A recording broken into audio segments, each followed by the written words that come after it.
warahmatullahi wabarakatuh. Halo semuanya, perkenalkan nama saya Tari Bardani, NIM 06151182025007.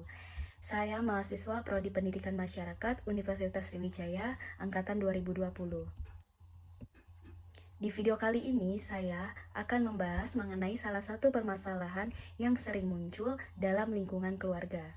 Video ini dibuat untuk memenuhi tugas mata kuliah pendidikan keluarga yang diampu Ibu Evi Ratna Kartikawati, MPD, PhD, dan Ibu Yanti Karmila Nengsi, SPD, MPD.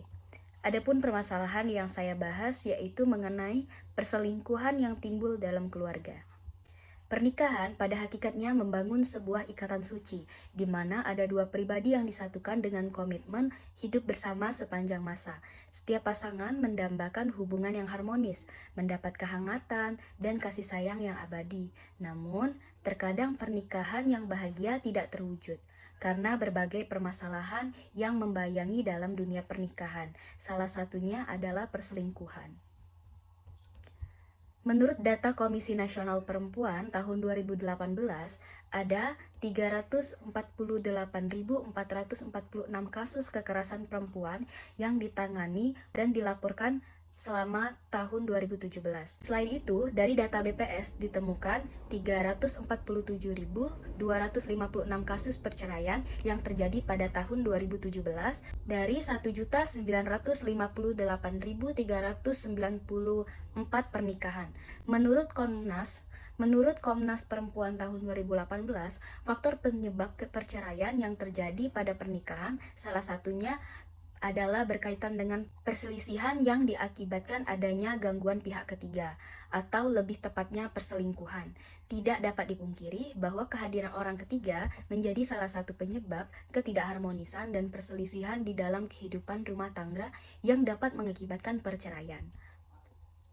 Pada kasus tertentu, di dalam perselingkuhan, ada beberapa rumah tangga yang masih bisa dipertahankan, bahwa wanita mungkin lebih berupaya untuk memperbaiki hubungan dan mempertahankan.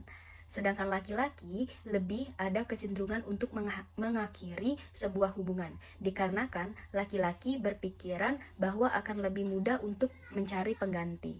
Dapat diartikan, reaksi yang ketika perselingkuhan terjadi bisa ada dua macam. Yang pertama adalah reaksi destruksi dan juga reaksi konstruksi. Jadi, reaksi destruksi ini akan membawa pernikahan pada perceraian. Sedangkan reaksi konstruksi akan membawa sebuah pernikahan pada situasi konflik menjadi lebih baik. Dan ada kecenderungan untuk mempertahankan sebuah pernikahan.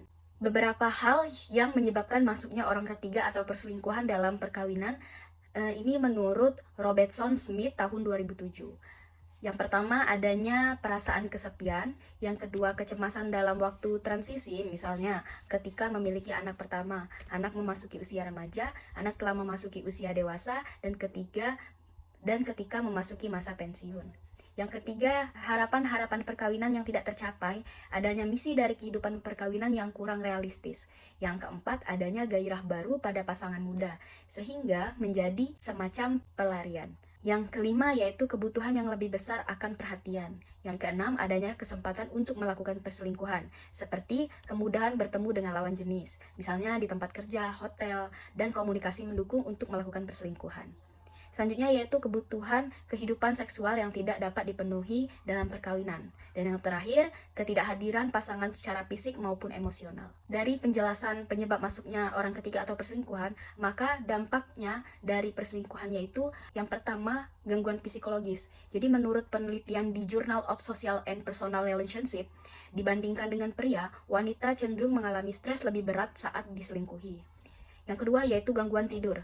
Survei dari American Psychology Association menemukan sebanyak 40% orang merasakan stres dan sakit hati akibat diselingkuhi. Mereka juga cenderung mengalami gangguan tidur. Dampak selingkuh bagi kesehatan mental menyebabkan pelaku cenderung merasa tidak tenang dan lebih emosional ketika dihadapkan dengan masalah. Yang terakhir yaitu krisis kepercayaan. Jadi dari akibat perselingkuhan ini, dari kacamata psikologi, juga bisa membuat korban mengalami trust issue alias krisis kepercayaan dalam menjalin sebuah hubungan. Pandangan korban terhadap sebuah hubungan menjadi berubah setelah diselingkuhi. Adapun dari dampak tersebut, dapat diambil solusi dari masalah perselingkuhan ini, yaitu ada dua solusi. Yang pertama itu memaafkan atau memberikan kesempatan kembali terhadap pasangan. Yang kedua yaitu perceraian atau perpisahan. Dengan melakukan perceraian berarti kita tidak membiarkan rasa sakit dan rasa marah menghancuri masa kini dan masa depan. Ini adalah langkah pertama untuk terus maju dalam kehidupan. Mungkin itu saja yang dapat saya jelaskan. Saya akhiri, wabillahi taufiq wal hidayah. Wassalamualaikum warahmatullahi wabarakatuh.